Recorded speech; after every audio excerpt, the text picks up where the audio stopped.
Civil services with Nilesh channel आपका स्वागत करता है। एंड फाइनली हम last topic permutations and combinations पे आ गए हैं। एंड इसके बाद बस मिसलेनियस वाला सेक्शन बचेगा जिसमें मैं कुछ क्वेश्चंस जो रह गए हैं वो मैं आपसे डिस्कस करूंगा। और फिर इसके साथ ही साथ मैथमेटिक्स वाला पोर्शन जो सीसेट में currently one of the most important section है अपार्ट फ्रॉम द कॉम्प्रिहेंशन, आपका खत्म हो जाएगा।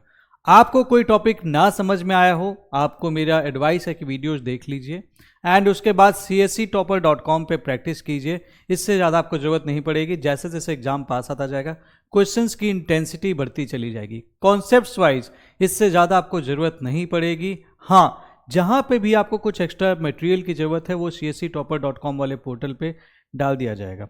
अब परम्यूटेशंस एंड कॉम्बिनेशंस में आपको बता दूँ बहुत इंपॉर्टेंट सेक्शन है, इसीलिए इसको लास्ट में रखा गया है क्योंकि एक तो इंपॉर्टेंट है।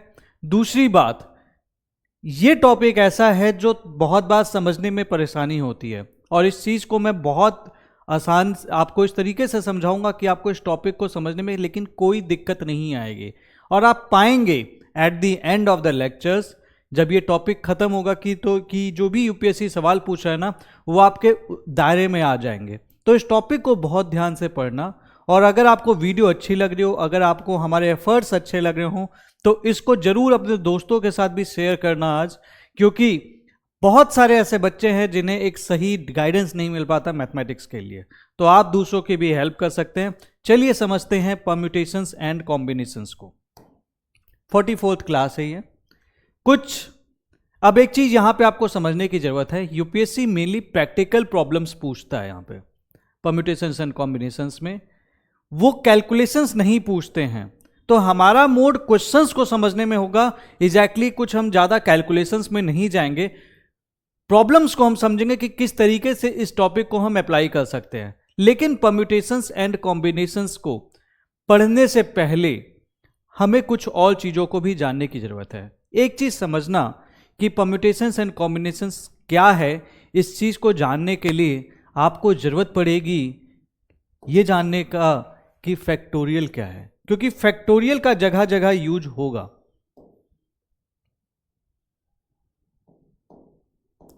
इस फैक्टोरियल का जगह जगह पे यूज होगा, तो पहले हम समझ लेते हैं फैक्टोरियल क्या है।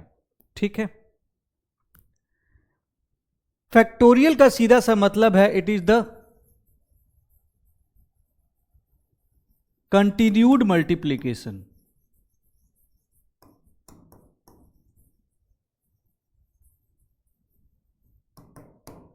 कंटिन्यूड मल्टीप्लीकेशन किसका? Of the first n natural numbers. For example इसका सीधा सा बेसिक मतलब है कि अगर मैं n फैक्टोरियल लिख देता हूं तो इसका मतलब ये है कि मैं इसको तब तक मल्टीप्लाई करूंगा जब तक लास्ट में 1 ना आ जाए। It means 9 into 9 minus 1 into 9 minus 2 into 9 minus 3, और ये मैं बढ़ाता जाऊंगा कब तक जब तक कि लास्ट में 1 ना मिल जाए। इसका सीधा सा मतलब है कि अगर मेरे पास कभी आ गया फैक्टोरियल 5, इसको मैं ऐसे भी लिख सकता हूँ और इसको मैं ऐसे भी लिख सकता हूँ, दोनों का मतलब एक है। और इसको मैं अगर ऐसे आएगा तो मैं सीधा लिखना शुरू करूँगा 5 इंटू 5 में से एक कम 4 इंटू 3 इंटू 2 इंटू 1। यही है बेसिकली फैक्टोरियल का मतलब। और ये बहुत ज़्यादा यूज होगा परम्यूटेशंस कॉम्बिनेशंस में। परम्यूटेशंस कॉम्बिनेशंस को लेकिन समझने के लिए हमें फैक्टोरियल्स के बारे में जानकारी होगी तो हम उसके क्वेश्चंस को ज़्यादा अच्छे से हैंडल कर पाएंगे। तो पहले इनके बेसिक्स जान लेते हैं, फिर वहाँ पे हम दौड़ लगाते हैं। तो अब जैसे फैक्टोरियल 5 आ गया तो हमने ये लिख दिया। अगर सपोज कीजिए फैक्टोरियल 3 आ गया तो हम क्या लिख सकते हैं? 3 इंटू 2 इंटू 1। यानी कि कोई भी नंबर दिया होगा और उसका फैक्टोरियल लिखा होगा तो एक एक कम करते करते करते लास्ट में 1 तक हम पहुंच जाएंगे। तो यहाँ पे अगर मैं देखूंगा तो फैक्टोरियल 3 की वैल्यू क्या है? वो है 6। यहाँ पे मैं देखूंगा फैक्टोरियल 5 की वैल्यू क्या है? 6 4 जा 24 इंटू 5 120। तो इस तरह से मैं बोलूँगा फैक्टोरियल 5 की वैल्यू 120 है और फैक्टोरियल 3 की वैल्यू 6 है। अच्छा, यहाँ पे एक चीज़ समझने वाली है, एक टर्म होता है जीरो फैक्टोरियल। कभी ऐसा आ जाए कि जीरो फैक्टोरियल इज देयर, ऐसा दिया होगा या ऐसा दिया होगा और आपसे बोल देगा इसकी वैल्यू क्या है, तो चुपचाप सीधे इसको 1 लिख देना। इस पे आप ये दिमाग मत लगाना कि -1 करते जाएंगे तो क्या होगा। ठीक है, it is simply 0 factorial is 1, ये वैल्यू आप याद कर लीजिए। एक चीज़ और, फैक्टोरियल ऑफ प्रॉपर फ्रैक्शन या फिर नेगेटिव इंटीजर डिफाइन नहीं है, यानी कि अगर -5 का फैक्टोरियल लिखा है तो ये टर्मिनोलॉजी ही गलत हो जाएगी। फैक्टोरियल पॉजिटिव इंटीजर्स के लिए ही डिफाइंड है, ठीक है, या फिर होल नंबर्स के लिए डिफाइंड है। अब यहाँ से एक चीज़ और समझते हैं, अगर मैं ये फैक्टोरियल लिख रहा हूँ फैक्टोरियल n, तो आपने देखा इसको मैं लिख सकता हूँ n into n-1 into n-2 into n-3 dot dot dot, कब तक करूँगा, तब तक 1 करूँगा। लेकिन इसको आप अगर देखेंगे तो इसका मतलब क्या हो गया, ये बेसिकली n-1 फैक्टोरियल ही तो है, क्योंकि n-1 फैक्टोरियल लिखते तो हम किस तरह से शुरुआत करते हैं, n-1 n-2 n-3 dot dot dot dot. तो फैक्टोरियल n को मैं लिख सकता हूं n into factorial n-1।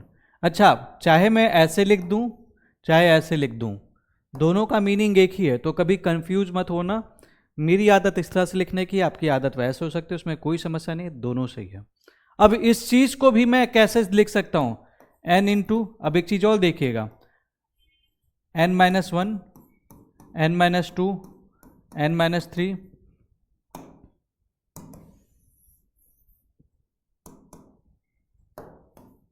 n-4 dot dot dot dot 4 3 2 1, last में 1 आ जाएगा।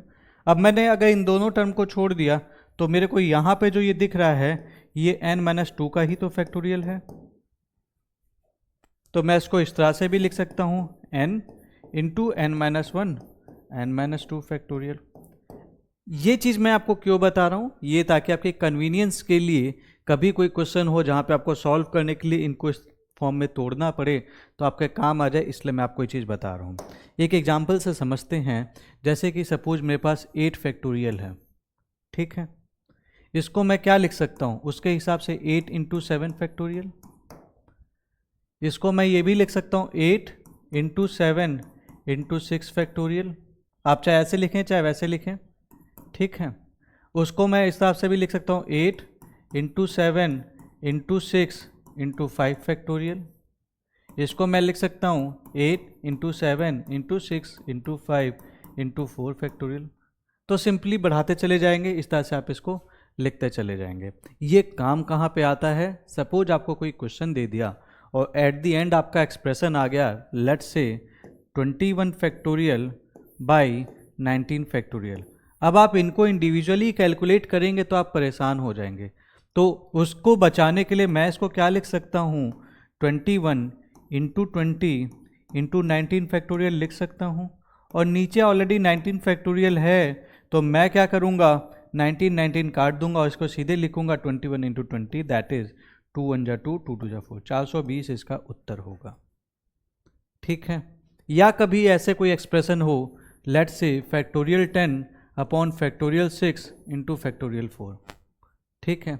अब ये कभी ऐसे भी लिखा होगा, कभी आपको ये ऐसे भी दिया होगा, मीनिंग दोनों का एक ही है, ठीक। अब मेरे का क्या काम है, इसको मेरे को अगर सॉल्व करना है तो मैं लिख सकता हूँ 10 into 9 into 8 into 7 into factorial 6 upon factorial 6 into factorial 4। Factorial 6 cut जाएगा तो मैं इसको लिख सकता हूँ 10 इंटू 9 इंटू 8 इंटू 7 अपॉन 4 को मैं लिख सकता हूँ 4 फैक्टोरियल को 4 इंटू 3 इंटू 2 इंटू 1। इसे काटना शुरू करूँगा तो 4 2 जा 8, ये 8 कट गया, 3 3 जा ये, तो 10 3 जा 30 इंटू 7 दैट इज 210, ये इसका उत्तर निकल के आएगा। तो इस प्रॉपर्टी का यहाँ पे इस तरह से यूज होता आया है, तो आप इसको इस तरह से यूज करें और समझ के यूज करते रहें। कुछ चीज़ें मैं रिपीट कर देता हूँ, निगेटिव इंटीजर्स के लिए या फिर प्रॉपर फ्रैक्शंस होगा के लिए फैक्टोरियल डिफाइंड नहीं है, होल नंबर्स के लिए ही फैक्टोरियल डिफाइंड है। अब काउंटिंग प्रिंसिपल की अब हम बात कर लेते हैं, let us talk something about the counting principle. देखिए, चीज़ों को काउंट करना होता है कई बार। सपोज कीजिए, एक एग्जांपल मैं आपको दे के बताता हूँ। मेरे पास दिया हुआ है तीन अल्फ़ाबेट दिया हुआ है, ABC, ठीक है, और बोलता है मेरे से इसमें से 2 अल्फ़ाबेट सेलेक्ट कर लो, सेलेक्ट एनी 2।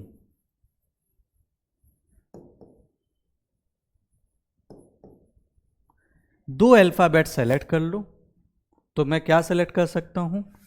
मैं सेलेक्ट कर सकता हूं AB, मैं सेलेक्ट कर सकता हूं BC, और मैं सेलेक्ट कर सकता हूं AC। अच्छा, अब यहां पे एक चीज समझने वाली बात है, अगर मेरे को इन 3 अल्फ़ाबेट में से 2 अल्फ़ाबेट्स को सेलेक्ट करके ग्रुपिंग वाइज बनानी होगी, तो मेरे पास ये 3 ऑप्शंस हैं जो मैं अलग अलग अल्फ़ाबेट सेलेक्ट कर सकता हूं, अलग अलग टाइप के ग्रुप बना सकता हूं। इसी चीज को मैं कहता हूं कि ये एक्चुअली एक कॉम्बिनेशन है। अब जब मैं कॉम्बिनेशन की बात कर रहा हूंगा तो मेरे लिए AB is same as BA, मेरे को ऑर्डर से मतलब नहीं है, समझिएगा। सेलेक्ट करना था, you have to select. AB और BA मेरे लिए कॉमन है बिकॉज वो अल्फाबेट सेम है, लेकिन एक सिचुएशन ऐसी आ सकती है जब मुझे ऑर्डर भी मैटर करेगा, यानी कि मैं AB और BA को अलग अलग तरीके से देखूंगा। तो बेसिकली मैं क्या कर रहा हूं, मैं सेलेक्ट भी कर रहा हूं और अरेंज भी कर रहा हूं। जब ये दोनों चीजें मैं करूंगा तो मैं बोलूंगा what I get is I get the permutations, मुझे परम्यूटेशंस मिलेंगे। इसके बारे में हम और डिटेल में बात करेंगे। तो कॉम्बिनेशन यहाँ पे AB, BC और AC का ही बनेगा, लेकिन अगर मेरे से पूछा जाएगा कितने परम्यूटेशंस बनेंगे, तो मैं बोलूँगा AB, BA, BC, CB, AC and CA। तो मेरे से पूछेगा 2 नंबर्स का परम्यूटेशंस कितने बनेंगे ABC में से, तो मैं बोलूँगा 6, लेकिन कॉम्बिनेशंस कितने बनेंगे तो मैं बोलूँगा 3। तो ये परम्यूटेशंस एंड कॉम्बिनेशंस के बीच का बेसिक डिफरेंस है, बट इसके बारे में हम बहुत ज़्यादा डिटेल में बात करेंगे जब हम प्रॉपरली परम्यूटेशंस के टॉपिक पे आएंगे। अभी हम परम्यूटेशंस के टॉपिक पे एग्जैक्टली आए नहीं हैं, अभी हमारा टारगेट है अरेंजमेंट्स को समझना। तो इसे हम थोड़ी देर के लिए मिटा देते हैं।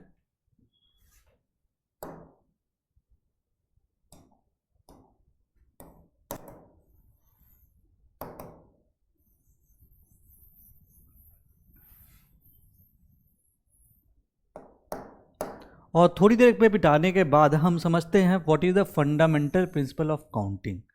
लाइफ में कई बार होगा जब आपको चीज़ें दी जाएंगी, बोला जाएगा कि लाइक सपोज करो कि ये 5 आदमी हैं, इसमें से आपको 2 आदमियों को सेलेक्ट करना है, तो आप कितने तरीके से इसमें से 2 आदमियों को सेलेक्ट कर सकते हो, या फिर अलग अलग टाइप की सिचुएशन, आपको प्राइजेस दिए गए और आपको बांटना है एक क्लास में, तो आप कितने तरीके से इन प्राइजेस को बांट सकते हो, वो तरीके कितने होंगे, और उसमें आपको कंडीशन भी दी जाएगी, दैट इज क्या सीक्वेंस उसमें मैटर करेगा कि आपने पहले इसको दिया और बाद में इसको दिया, ये चीज़ मैटर कर रही है, या फिर ये सीक्वेंस मैटर नहीं कर रहा कि आपने पहले किसको दिया बाद में किसको दिया, अल्टीमेटली 2 लोग के पास गया तो हम उसको as a single one count करेंगे। तो हम अलग अलग सिचुएशंस में हमें काउंटिंग करनी पड़ती है। तो कुछ फंडामेंटल प्रिंसिपल्स हैं काउंटिंग के लिए।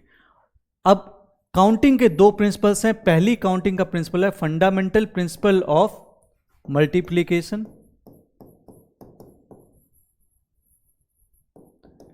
दूसरा है फंडामेंटल प्रिंसिपल ऑफ एडिशन।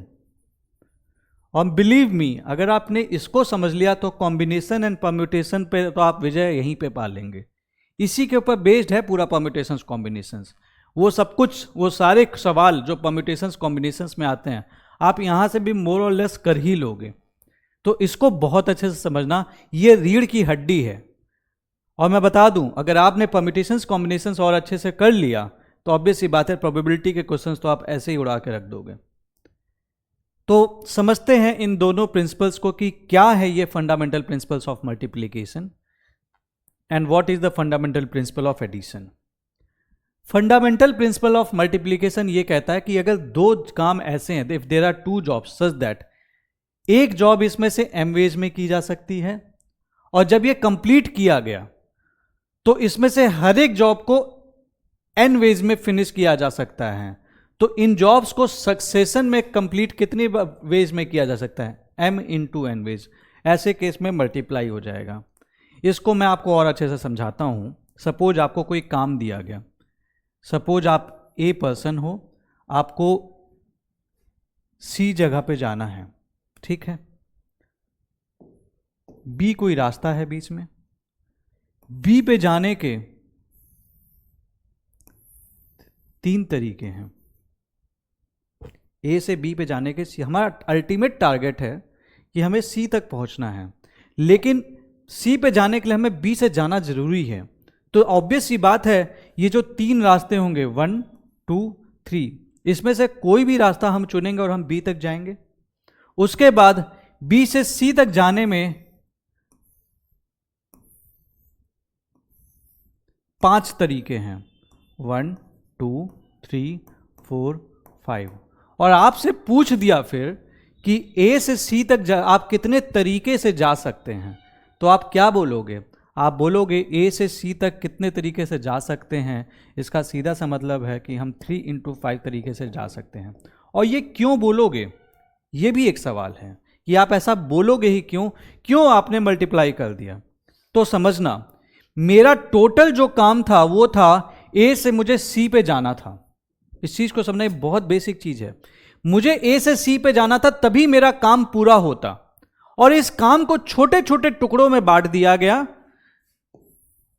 यहां पे 2 ही टुकड़े आपको दिख रहे हैं कि पहले मुझे ए से बी पे जाना है और फिर बी से सी पे जाना है। और ये टुकड़े इतने इंपॉर्टेंट हैं, दीज आर दी सब जॉब्स। ये टुकड़े इतने इंपॉर्टेंट है कि ये इंडिपेंडेंटली इनके होने का कोई मतलब नहीं है। मतलब आप यहां से यहां तक गए और आप रुक गए तो आपका काम पूरा नहीं हुआ। आपको इसको भी पार करना पड़ेगा और इसको भी पार करना पड़ेगा। तो यू हैव 2 सब जॉब्स। एक काम को हमने 2 टुकड़ों में बांट दिया और ये बोला कि ये टुकड़ा पूरा करके फिर ये टुकड़ा जब तुम पूरा करोगे तो तुम्हारा काम पूरा होगा। तो तुम कितने तरीके से इस काम को पूरा कर सकते हो, तब केस में मैं मल्टीप्लाई करूंगा। क्योंकि सपोज मैं एक एग्जांपल देके आपको बता रहा हूं यहां पे फिर से कि आप ए से लेके 1 वाले रास्ते से गए, आप 1 वाले रास्ते से गए, उसके बाद आप सी पे जाने के लिए आप 1 रास्ते से भी जा सकते हो, 2 वाले से भी जा सकते हो, 3 वाले से भी जा सकते हो, 4 वाले से भी जा सकते हो, 5 वाले से भी जा सकते हो। यानी कि आपके पहले जो जाने का तरीका था वो 1 1 था, या फिर 1 और 2 था, या फिर 1 and 3 था, या फिर 1 and 4 था, या फिर 1 and 5 था। यही तो तरीका था जिससे आप 1 से जाके आप सी से जा सकते थे। लेकिन जब आप 2 से जाओगे तो फिर आपके जाने का तरीका क्या हो जाएगा? पहले आप 2 से गए, फिर आप 1 वाले से चले गए, फिर 2 से गए आप 2 वाले से चले गए, फिर 2 से गए आप 3 वाले से चले गए, फिर 2 से गए आप 4 वाले से चले गए, फिर 2 से गए आप 5 वाले से चले गए। या फिर आप तीसरे वाले रास्ते से गए जो 3 वाला रास्ता था, तो 3 वाले से जाने के बाद आप यहां से जाने के बाद आप वापस सी पे जाना है तो 1 से जा सकते हो, 2 से जा सकते हो, 3 से जा सकते हो, 4 से जा सकते हो, 5 से जा सकते हो। तो आप 3 से गए फिर 1 से चले गए, 3 से गए फिर 2 से चले गए, 3 से गए आप 3 से चले गए, 3 से गए आप 4 से चले गए, 3 से गए आप 5 से चले गए। तो ऐसे केस में जब आपका काम तभी पूरा होगा जब आपको दोनों सब पार्ट को पूरा करना ही पड़ेगा किसी ना किसी एक वे में। तो सीधी सी बात है, टोटल नंबर ऑफ वेज ऐसे केस में मुझसे अगर पूछेगा तो मैं बोल दूंगा मेरा जो टोटल नंबर ऑफ वेज है वो होगा m × n। सैज सिंपल है दैट। यही कह रहा है, कोई एक काम है, सपोज ये कोई एक काम है, इसको हम टुकड़ों में बांट देते हैं, 4 टुकड़ों में, और मेरे को कह रहा है कि ये वाला टुकड़ा m तरीके से किया जा सकता है, ये वाला टुकड़ा n तरीके से किया जा सकता है, ये वाला टुकड़ा o तरीके से किया जा सकता है, ये वाला टुकड़ा p तरीके से किया जा सकता है। तो मेरे से बोलेगा यहाँ से यहाँ तक का काम पूरा होने में कितने तरीके से किया जा सकता है, तो मैं बोलूँगा m × n × o × p। तो जितने टुकड़ों में बांटोगे और हर टुकड़े का कितने तरीके से वो काम हो सकता है, तो मैं उसे सीधे मल्टीप्लाई कर दूंगा। यहां पे आपको एक चीज समझना पड़ेगा, these are the mutually inclusive ways, कि भैया अधूरा हो जाएगा, मान लो खाली n करके तुम्हारा काम पूरा नहीं होगा, तुम्हें m वाले स्टेप से भी पार करना है, n वाले से भी पार करना है, o में भी करना है, p में भी करना है। इसमें कई सारे तरीके होंगे करने के लिए। This is the thing. और समझेंगे हम, एग्जाम्पल्स के थ्रू भी समझेंगे। इस चीज को बहुत इंपॉर्टेंट है आपको समझना। अगर आप इसको समझ गए तो इसके बाद तो परम्यूटेशन कॉम्बिनेशन उड़ा दोगे आप। ये एक जैसे क्वेश्चन है, एक क्लास है, इसमें 9 बॉयज हैं और 8 गर्ल्स हैं। टीचर को एक लड़का सेलेक्ट करना है और एक गर्ल सेलेक्ट करनी है किसी क्लास के फंक्शन के लिए, तो कितने तरीके से टीचर इस सिलेक्शन को कर सकती है? सीधा सवाल है। एक क्लास है जिसमें 9 लड़के हैं और 8 लड़कियां हैं। मेरा काम कब पूरा होगा? जब मैं इन 9 में से एक लड़का सेलेक्ट कर लूं, या फिर प्लस मतलब इस 9 लड़कों में से एक लड़का सेलेक्ट कर लूं और इन 8 लड़कियों में से एक लड़की सेलेक्ट कर लूं। यही तो मेरा क्वेश्चन है। और मुझे 2 लोग को सेलेक्ट करना है। इस 2 काम को करने के 2 पार्ट हैं। पहला part select a boy, then select a girl, और select a girl then select a boy. तो यू हैव 2 सब जॉब्स जो आपको करनी है, और एक अगर आपने खाली लड़का सेलेक्ट कर लिया तो आपका काम पूरा नहीं होगा। आपको लड़का भी सेलेक्ट करना है, आपको लड़की भी सेलेक्ट करनी है। तो लड़के को सेलेक्ट करने के कितने तरीके हो सकते हैं? 9, क्योंकि 9 लड़के हैं। राम, श्याम, मोहन, सोहन और पता नहीं क्या क्या 9 नाम आप चुन लो कोई भी। सपोज ये अब B1 से B9 तक लड़के हैं। B1, B2, B3, B4, B5, B6, B7, B8, ये 9 लड़के हैं। इसमें से मेरे को कोई एक लड़का चुनना है और 8 लड़कियां हैं। G1, G2, G3, G4, G5, G6, G7, G8। तो बेसिकली बोल रहा है कि मेरे को एक ग्रुप बनाना है, घुमा फिरा के इस क्वेश्चन का मतलब है, जिसमें से कोई भी एक लड़का, सपोज कोई एक ये लड़का लिया और कोई एक लड़की ले ली, इनको हम सेलेक्ट कर लेंगे तो हमारा काम पूरा हो जाएगा। तो ऐसे केस में जो फंडामेंटल प्रिंसिपल ऑफ मल्टीप्लिकेशन है, इस काम को कितने तरीके से किया जा सकता है? क्योंकि इस काम के 2 पार्ट हैं, लड़का सेलेक्ट करो फिर लड़की सेलेक्ट करो। तो लड़के को कितने तरीके से सेलेक्ट कर सकते हैं? 9 तरीके से।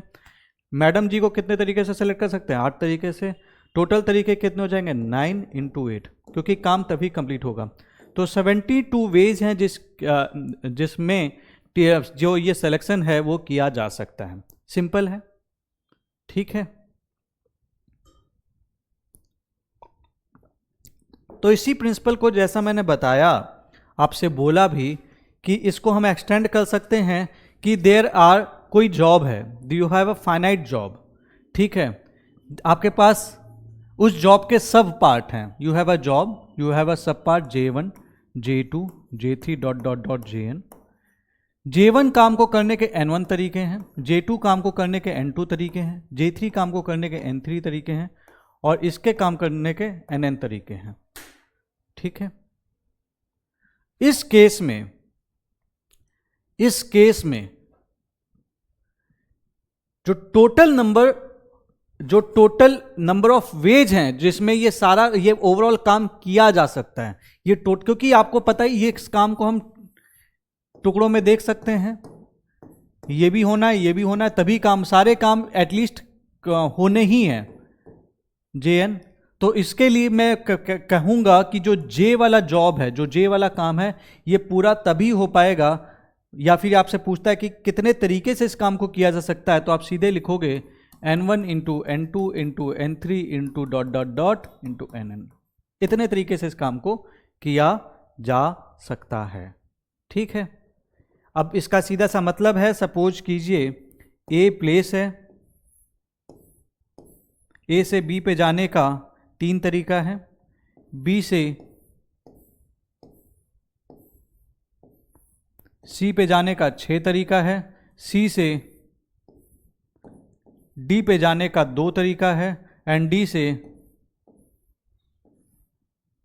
E पे जाने का 4 तरीका है। और मेरे से पूछता है A से E पे जाने के कितने तरीके हो सकते हैं। अब आप समझना, हर एक काम दूसरे काम पे डिपेंडेंट है। काम तो तभी पूरा होगा जब इसमें से A से B वाला कोई ना कोई वे फॉलो करेगा, फिर काम पूरा तभी होगा जब B से C पे जाने वाला कोई ना कोई तरीका फॉलो करेगा, C से D वाला तभी काम पूरा होगा, कोई ना कोई रास्ता फॉलो करेगा, D से E वाला तभी काम पूरा होगा जब D से E तक जाने वाला कोई ना कोई तरीका फॉलो करेगा। तो सपोज A अगर यहां से निकलता है, यहां से चलता है, यहां से चलता है, ये इस तरह से, मतलब कभी यहां से चल के वैसे चल लेगा। तो ऐसे केस में अलग अलग जो वेज होंगे, वो टोटल नंबर ऑफ वेज कितने होंगे? Fundamental principle of multiplication 3 × 6 × 2 × 4। This is the number of ways. 4 2 जा 8, 8 6 जा 48 × 3, 48 × 3, और आप इसको मल्टीप्लाई करेंगे तो ये आ जाएगा 15 × 3 150 माइनस 6 144। ठीक है, वो मैंने ऐसे कर लिया, 150 माइनस 6 ऐसे किया, 48 को मैंने 50 माइनस 2 ले लिया, इंटू 3 बोलिए। ये मेंटल कैलकुलेशंस आपकी कैलकुलेशन ईजी बनाने के लिए काम आती हैं। तो ये है फंडामेंटल प्रिंसिपल ऑफ मल्टीप्लिकेशन। इसके बाद दूसरा जो फंडामेंटल प्रिंसिपल ऑफ काउंटिंग का है वो फंडामेंटल प्रिंसिपल ऑफ एडिशन है। अगर दो जॉब इस तरह से हैं, they can be performed independently, वहां पे डिपेंडेंसी थी, they can be perform independently in m and n ways, m और n वेज में किया जा सकता है। So respectively then either of the two jobs, तो ये इन either of the two jobs can be performed in m + n ways. इसका सीधा सा मतलब है, सपोज A से मेरे को B पे जाना है, ठीक है, इधर से जाने वाला इधर वाले दो रास्ते हैं, यहाँ से भी मैं जा सकता हूँ, या फिर मैं ऐसे घूम के रेक्टेंगुलर फॉर्म में या ट्रायंगुलर फॉर्म में इधर से मैं दो तरीके से जा सकता हूँ, ये 1 ये 2। तो total number of ways A से B, अब देखो कोई भी किसी पे डिपेंडेंट नहीं है, एक बार में काम हुआ तो हो गया। तो total number of ways A से B में जाने में 2 + 2 = 4 हो जाएगा। सिंपल है। क्वेश्चन के फॉर्म में देखते हैं, एक कोई क्लास है जहां पे 9 लड़के हैं और 8 लड़कियां हैं, 9 बॉयज 8 गर्ल्स। टीचर को सेलेक्ट करना है, इधर एक लड़का सेलेक्ट कर लें, इधर बॉय और अ गर्ल। टीचर को या तो एक लड़का सेलेक्ट करना है या फिर एक लड़की को सेलेक्ट करना है टू क्लास को रिप्रेजेंट करने के लिए। इसका मतलब है कि मैं अगर एक लड़का सेलेक्ट कर लेता हूं तो मेरा काम हो गया, या फिर कोई एक लड़की मैं सेलेक्ट कर लेता हूं तो मेरा काम हो गया। मेरे को मतलब नहीं है कि वो लड़का है कि लड़की, मेरे को घुमा फिरा के एक स्टूडेंट सेलेक्ट करना है। यही तो क्वेश्चन कह रहा है। कोई भी एक लड़का होगा तो भी रिप्रेजेंट कर लेगा, लड़की होगी तो भी रिप्रेजेंट कर लेगा। ठीक है, तो क्लास को रिप्रेजेंट करने के लिए हमें कोई एक बच्चा चाहिए इनमें से। तो कितने तरीके से टीचर सिलेक्शन ले सकते हैं?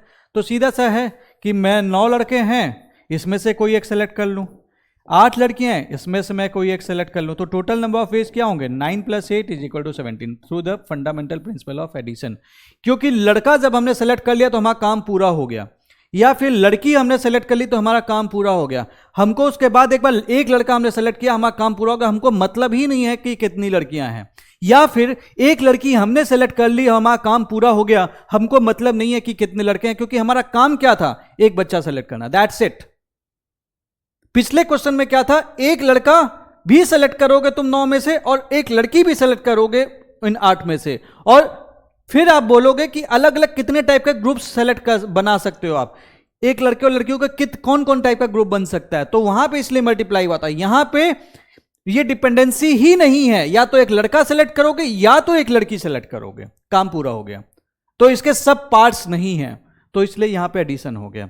तो ये चीज आपको समझना बहुत जरूरी है। जब डिपेंडेंसी होगी काम को पूरा होने में, उसके सब पार्ट्स में डिपेंडेंसी होगी कि हर एक पार्ट को हमें थोड़ा थोड़ा पूरा करना है। इसका एक पार्ट भी पूरा करना है, इसका भी पार्ट पूरा करना है, इसका भी पार्ट पूरा करना है, इसका भी पार्ट पूरा करना है, तो मल्टीप्लीकेशन होगा। लेकिन डिपेंडेंसी नहीं होगी, they are mutually exclusive, independent, कि ये काम हुआ खत्म, ये काम हुआ खत्म, तो वहां पे आप एडिशन कर दोगे। बस सिंपल एज दैट। अब इसको हम थोड़ा सा क्वेश्चंस के फॉर्म में समझते हैं। अब देखो ये डिफरेंस क्या है इन दोनों प्रिंसिपल्स में। तो मैंने अभी आपको वही चीज बताई, फंडामेंटल प्रिंसिपल ऑफ मल्टीप्लिकेशन में एक जॉब को, कोई भी किसी काम को हम डिकम्पोज करते हैं इनटू ए नंबर ऑफ सब जॉब्स। मतलब कोई एक काम है, इसकी नंबर ऑफ सब जॉब्स में हम डिवाइड करते हैं, J1 J2 J3 J4 etcetera. ठीक है, और हम जॉब ये तभी कहते हैं कि भैया ये काम पूरा हुआ है जब ये सारे काम पूरे होते हैं। अब J1 को करने के अगर 3 तरीके थे, J2 को करने के 4 तरीके थे, मतलब J1 किसी भी एक तरीके से कर लिया तो हो गया काम। सपोज आपको यहां से रेलवे स्टेशन जाना है, और रेलवे स्टेशन आप 3 तरीके से जा सकते हो, हवाई जहाज से भी जा सकते हो, या फिर आप पैदल चल के भी जा सकते हो, या फिर आप by the you can say bike से भी जा सकते हो। तो किसी भी एक तरीके से चले गए तो काम हो गया ना, आप रेलवे स्टेशन पहुंच गए। तो 3 तरीके थे, ठीक है। तो ये 3 तरीके से आप ये आपने काम कर लिया। अब वहां से आप रेलवे स्टेशन पहुंचने के बाद आपके पास 2 ऑप्शन थे, या तो आप कार से अपने घर निकल जाते या फिर रेलवे स्टेशन से ट्रेन से ही जाते। और यहां पे अगर 2 तरीके थे तो हम बोल देते कि भाई यही 2 अगर काम था तो कितने तरीके से काम कर सकते, तो 3 × 2 = 6 हो जाता।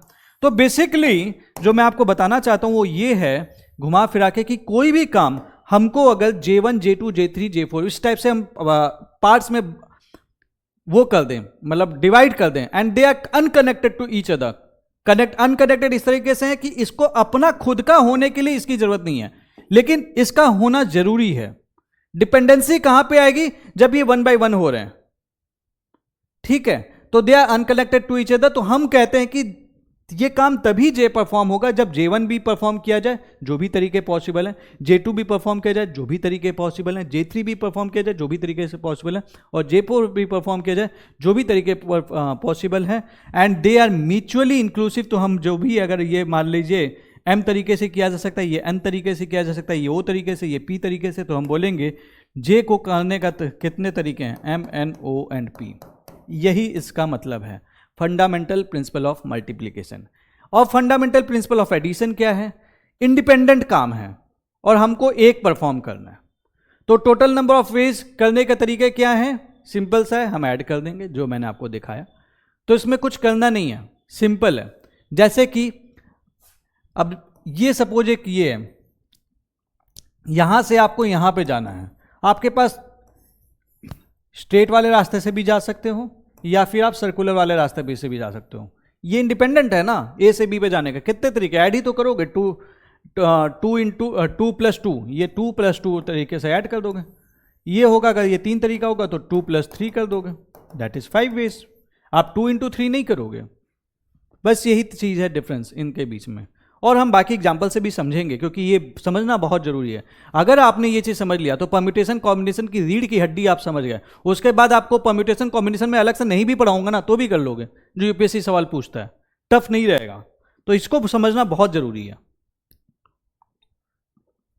अब चलो एक क्वेश्चन देखते हैं।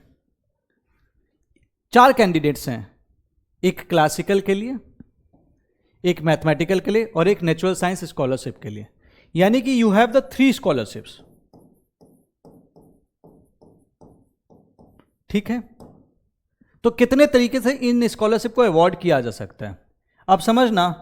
एक स्कॉलरशिप क्लासिकल के लिए है, दूसरी वाली जो स्कॉलरशिप है वो किसके लिए है, मैथमेटिकल के लिए, और तीसरी वाली जो स्कॉलरशिप है वो किसके लिए, नेचुरल साइंस के लिए।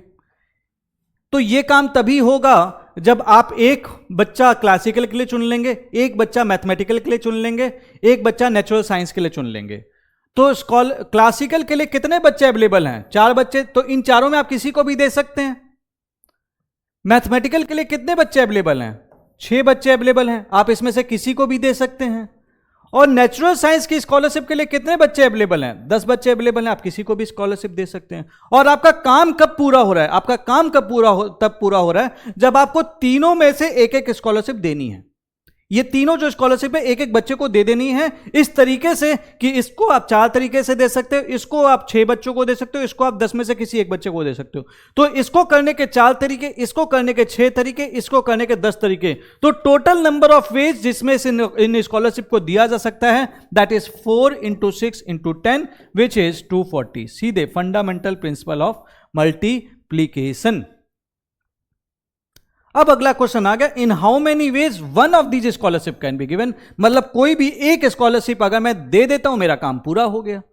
तो सीधी सी बात है, पहला वाला स्कॉलरशिप देने के 4 तरीके थे, दूसरी वाली स्कॉलरशिप देने के 6 तरीके थे, तीसरी वाली स्कॉलरशिप देने के 10 तरीके थे, और मैं कोई एक स्कॉलरशिप भी दे दिया तो मेरा काम पूरा हो गया। मेरे को तीनों देना जरूरी नहीं है, यहां पे तीनों देना जरूरी था तब काम पूरा हो रहा था। यहां पे कोई एक स्कॉलरशिप दे दोगे तो काम पूरा हो जाएगा। तो इसको करने के कितने तरीके हो सकते हैं, 4 + 6 + 10, fundamental principle of addition, that is simply 20। ये इसका उत्तर है, ठीक है। तो ये है इस क्वेश्चन को सब जो मैंने आपको बताया ना, fundamental principle of addition multiplication, यही है। और यही बेसिक कॉन्सेप्ट पूछ पूछ के यूपीएससी ने लोगों की हालत खराब कर रखी है और लोग पगला जाते हैं। आप नहीं पगलाना, आप क्वेश्चन आए ना धड़ाधड़ करके आ जाना। और मैं बता दूं, it will become scoring for you. जब आप क्वेश्चंस देखेंगे ना, जब हम इन चीज़ों को ख़त्म करेंगे और उसके बाद हम सीसेट के क्वेश्चंस देखेंगे, आपको पता चलेगा कि जो क्वेश्चन से आप दूर भाग रहे थे, अब आप बोलोगे आओ आओ हमको तुमको करना है। ठीक है, चलो क्वेश्चन नंबर 4। एक रूम के 8 दरवाजे हैं, कितने तरीके से एक आदमी रूम में एंटर कर सकता है? Through one door and come out of different door. तो इस काम को का 2 स्टेज है। Stage number 1 you inter, stage number 2 you leave. यही तो है। काम तभी पूरा होगा जब तुम घुसोगे एक कमरे से और निकलोगे दूसरे कमरे से। यही तो कह रहा है। तो घुसने के कितने तरीके थे? 8 तरीके थे। 8 दरवाजे थे तो हम 8 तरीके से अंदर जा सकते थे, लेकिन एक कंडीशन साथ में इसने लगा दी, बोला कि हम जिस कमरे से घुसेंगे उससे हम निकलेंगे नहीं। You come out of a different door. दरवाजे 8 ही हैं, लेकिन आप जिस कमरे से अंदर जा रहे हो उस कमरे से आप बाहर नहीं आ सकते। ये कंडीशन बना दी। तो निकलने के कितने रास्ते बचे? 8 - 1 दैट इज 7। तो निकलने के कितने रास्ते बचे? 7। तो टोटल नंबर ऑफ वेज जिस तरीके से आदमी घुस के निकल सकता है, इट इज सिंपली क्या होगा? Multiplication, because these are the sub jobs. 7 8 56। यही तो है क्वेश्चन। इस टाइप के क्वेश्चन में हालत खराब हो जाती है। सिंपल सवाल है, टोटल नंबर ऑफ वेज जिसके तरीके से बंदा घुस के निकल के आ सकता था। अगर ये कंडीशन नहीं होती, ये डिफरेंट डोर वाली बात नहीं होती, सपोज एक कंडीशन ये भी होती कि वो कितने तरीके से कमरे से घुस सकता है और फिर बाहर निकल सकता है, डिफरेंट वाला ऑप्शन नहीं होता, तो निकलने के 8 तरीके, अंदर आने के 8 तरीके और बाहर आने के 8 तरीके, आप सीधे मल्टीप्लाई करते तो 8 8 64 हो जाता। लेकिन चूंकि डिफरेंट डोर बोला है तो हम 7 वेज लेंगे, इसलिए यहां पे 56 होगा। ठीक है, आगे बढ़ते हैं, समझते चलिएगा। The flag of a newly formed organization. कोई एक ऑर्गेनाइजेशन है जो कि 4 सर्कल के फॉर्म में है, इसका फ्लैग है 4 सर्कल के जैसा, 3 4। ठीक है, each circle is to be coloured differently, मतलब इसका कलर, इसका कलर, इसका कलर, इसका कलर अलग अलग होगा। आपके पास 8 कलर्स हैं, you have total 8 colours, C1 C2 C3 C4 C5 C6 C7 C8। ठीक है, तो कितने डिजाइन्स पॉसिबल हैं? ठीक है, तो सपोज मैंने इसको किसी कलर से कलर कर दिया, लेट से हमने कोई भी एक कलर चुन लिया, तो पहली बार जब मुझे इसको कलर करना है तो चुनने के मेरे पास कितने ऑप्शंस हैं? 8 कलर से मैं इसको कलर कर सकता हूं। वो कोई भी हो सकता है, सपोज हमने C6 चुना था, लेकिन अब इस वाले में मैं ये कलर यूज नहीं कर सकता क्योंकि you have to use a different colour, आपको अलग कलर यूज करना है। तो इसको करने के कितने तरीके हैं कलर करने के? क्योंकि बचेंगे कितने, इसको हटा देंगे तो कितने बचे? 1 2 3 4 5 6 7, इसको करने के 7 तरीके ही बचे। अब जैसे ही इसको मैं कलर कर दूंगा, तो सपोज मैंने C5 से कलर किया था, ये काट दिया, तो मेरे पास इसको कलर करने के कितने तरीके बचे? 1 2 3 4 5 6। और जैसे ही मैं इसको कलर करूंगा, सपोज C8 लिया था मैंने, काट दिया, तो इसको कलर करने के कितने तरीके बचे? 5 तरीके बचे। तो कितने नंबर ऑफ कलर्स पॉसिबल हैं, कितने डिजाइन्स पॉसिबल हैं? तो फिर चूंकि ये चारों ही करना जरूरी है, और आपका काम तभी पूरा होगा जब इसमें चारों में कोई ना कोई कलर होगा। 8 कलर में से चुना था, तो 8 × 7 × 6 × 5, this become 7 8 56 × 6 5 30, this is 3 6 18, 3 5 15 16, 1680 designs are possible. समझना, आपका काम तब पूरा होता है जब आप इन चारों गोलों में कोई ना कोई कलर भर देते हैं। 8 कलर दिए गए, एक पहले वाले को तो आपने 8 तरीके से भर दिया, लेकिन कंडीशन ये लगा दी गई कि पहला वाला अगर आपने एक कलर यूज कर लिया तो दूसरे वाले में आप वो कलर यूज नहीं कर पाओगे। तो बचेंगे कितने कलर्स? 7 तरीके से कर सकते हो। फिर कंडीशन लगा दी गई कि अगर तुमने भैया यहां पे कोई कलर यूज कर लिया तो यहां पे वो कलर यूज नहीं कर पाओगे, तो बचे हुए कलर्स में से ही चुनोगे, तो 6 तरीके से कर सकते हो। इसी तरीके से इसी एक्सप्लेनेशन पे बेसिस पे 5 कलर से कर सकते हो। तो इसलिए 8 × 7 × 6 × 5 सिंपल है। तो इस तरीके के क्वेश्चंस में कभी घबराना नहीं है, इस तरीके के क्वेश्चंस को देखना है, एम्ब्रेस करना है, गले लगाना है और बोलना है ले भैया कर दिया। आसान है, आगे बढ़ते हैं। और ये क्या हो रहा है, फंडामेंटल प्रिंसिपल ऑफ काउंटिंग ही चल रहा है, fundamental principle of multiplication. This is something about me. आगे आते हैं। Find the number of 4 letter words.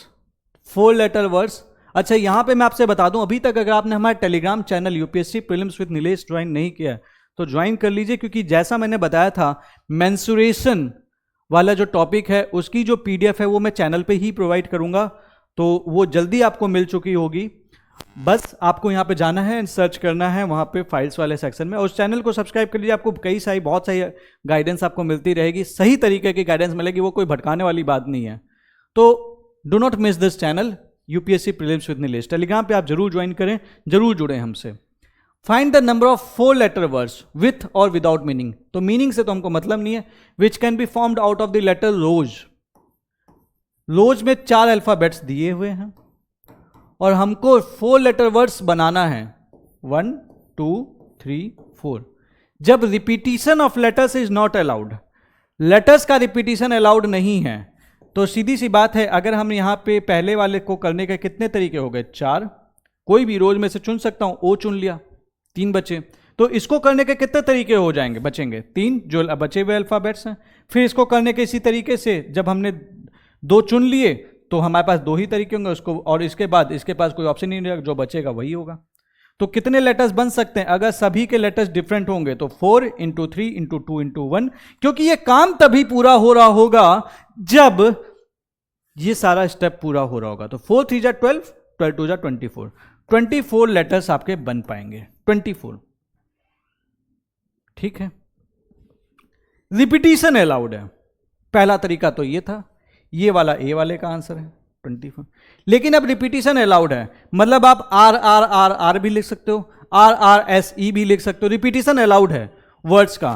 तो सीधी सी बात है, 4 लेटर वर्ड मेरे को बनाना है, 4 वर्ड्स हैं, तो ये वाले को करने के कितने तरीके हैं, 4। कोई भी वर्ड यूज कर लूंगा, आर ओ एस ई। इसको भी करने के 4 तरीके हैं, कोई भी वर्ड यूज कर लूंगा, आर ओ एस ई। इसको भी मैं किसी भी 4 तरीके में से कर सकता हूं, कोई भी अल्फाबेट यूज कर सकता हूं, आर ओ एस ई। और इसको भी मैं कोई भी 4 तरीके में से यूज कर सकता हूं। तो टोटल कितने वर्ड्स बनेंगे, 4 × 4 × 4 × 4, यही तो बनेगा। तो 4 4 जा 16 एंड 16 16 16 × 16 16 स्क्वायर, दैट इज 256। तो इसका उत्तर आएगा 256। आप समझ रहे हैं, बहुत सिंपल है। बस आपको ये basic fundamental principle of multiplication समझ में एक बार आ गया और फंडामेंटल प्रिंसिपल ऑफ एडिशन आ गया। अब आप पाएंगे बाद में परम्यूटेशन में जाके कि आप किस तरीके से इसको यूज करते हुए आराम से क्वेश्चंस के साथ हंसते खेलते आप पूरा करते चले जाएंगे। ठीक है, अगला सवाल। 4 फ्लैग दिए हुए हैं, given 4 flags for of different colours. ठीक है, 4 फ्लैग हैं आपके पास, अलग अलग कलर के हैं। Suppose C1 C2 C3 C4। How many different signals, कितने डिफरेंट सिग्नल्स बनाए जा सकते हैं अगर एक सिग्नल में रिक्वायर्ड है 2 फ्लैग का, 1 बिलो दी अदर। मतलब आपका जो भी सिग्नल बनाएंगे, इसमें एक फ्लैग यहां पे है तो अगला फ्लैग यहां पे आएगा। 4 कलर हैं आपके पास, अलग अलग तरीके। तो ये वाला जो अगर हमने मान लो कोई भी कलर यूज कर लिया तो हमारे पास इसको करने के कितने तरीके हैं, 4 तरीके। 4 तरीके से भर सकते हैं, C1 C2 C3 C4। 4 flag में कोई भी फ्लैग आप यूज कर सकते हैं किसी भी कलर का। लेकिन जब आपने यहां पे कोई यूज कर लिया तो यहां पे आप वो चीज यूज नहीं कर पाओगे, क्योंकि सीधी सी बात है कि आपने ऊपर यूज कर लिया तो फ्लैग तो तुमको 4 ही दिया था ना, फ्लैग 4 दिया था, वो तो अब यूज कर नहीं पाओगे। तो बचेंगे यहां पे जो भी फ्लैग यूज करोगे वो बचे हुए में से यूज करोगे। तो 3 तरीके यहां पे। तो टोटल नंबर ऑफ वेज जिसमें ये काम पूरा किया जा सकता है, क्योंकि ये काम तभी पूरा होगा जब ये दोनों काम पूरे होंगे। दोनों काम पूरे होंगे, इसके ये सब जॉब्स हैं। 4 × 3 12।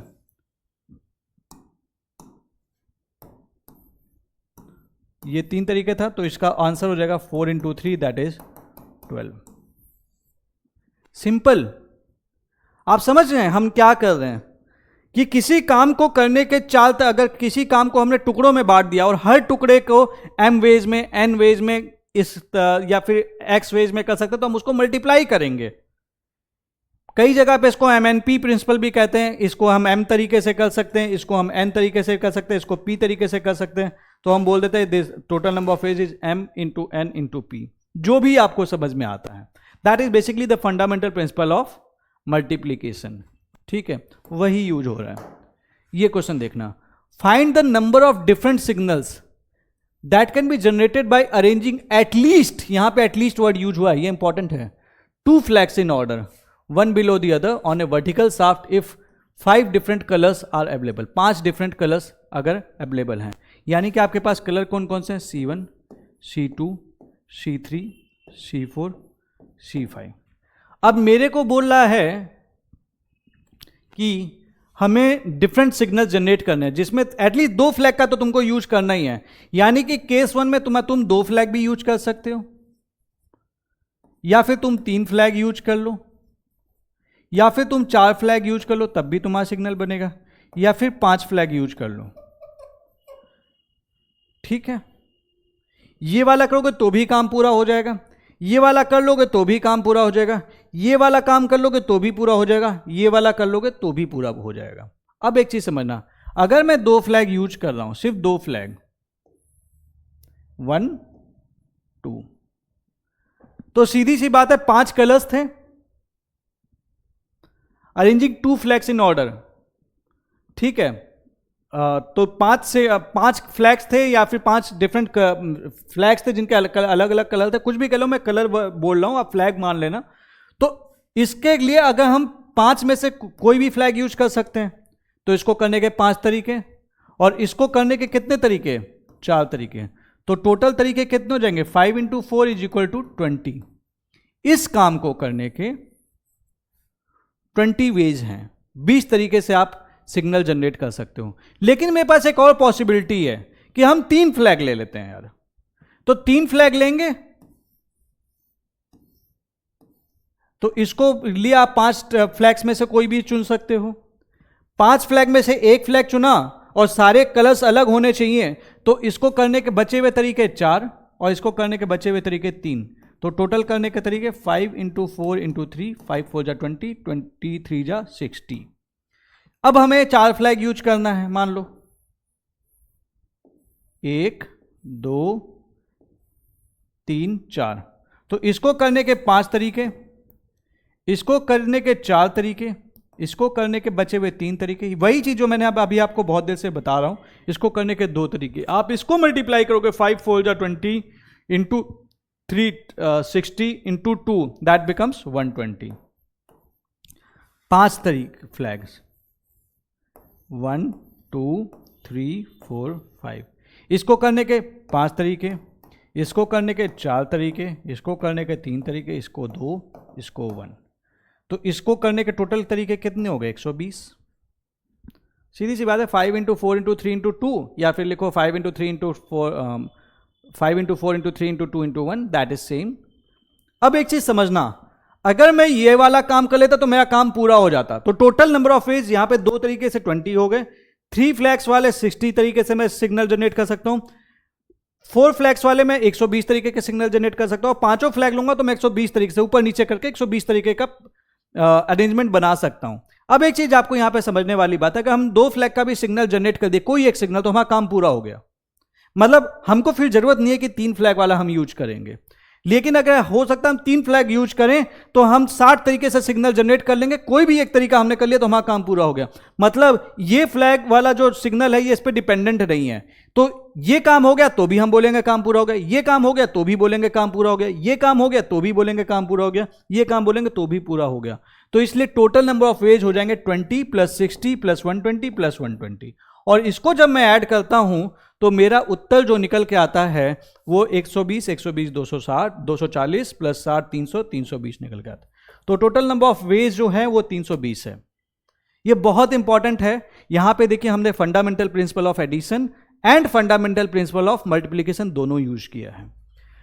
मल्टीप्लिकेशन वाला बोल रहा था कि भैया ये काम को करने के जो तरीके थे, ये काम तभी पूरा होगा जब ये 2 फ्लैग तुम सेलेक्ट कर लोगे या फिर तुम 3 फ्लैग सेलेक्ट कर लोगे। अब इसके चलते कितने अरेंजमेंट्स पॉसिबल थे वो हमने निकाल लिए, लेकिन कोई भी एक काम पूरा होता तो काम पूरा हो जाता। Mutually exclusive, here it is mutually inclusive, here it is mutually exclusive, इसलिए ये 320 तरीके निकल के आते हैं। सिंपल, आगे बढ़ते हैं।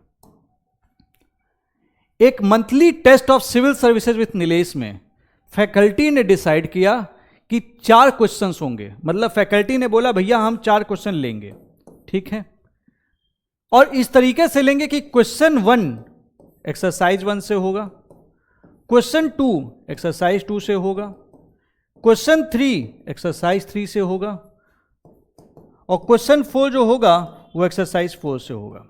यही तो बोल रहा है ऑफ द PYQ डॉक्यूमेंट।